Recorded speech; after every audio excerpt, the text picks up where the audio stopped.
विधानसभेच्या पराभवाच्या नंतर आमच्या सर्व मतदारसंघातल्या कार्यकर्त्यांची मी मीटिंग आयोजित केलेली होती.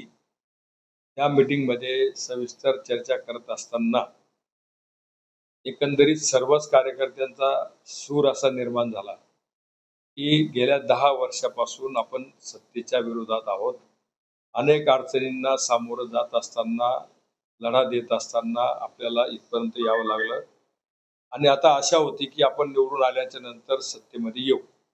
परंतु दुर्दैवाने पराभव झाला आणि त्यामुळे कार्यकर्त्यांची हिंमत खचलेली आहे.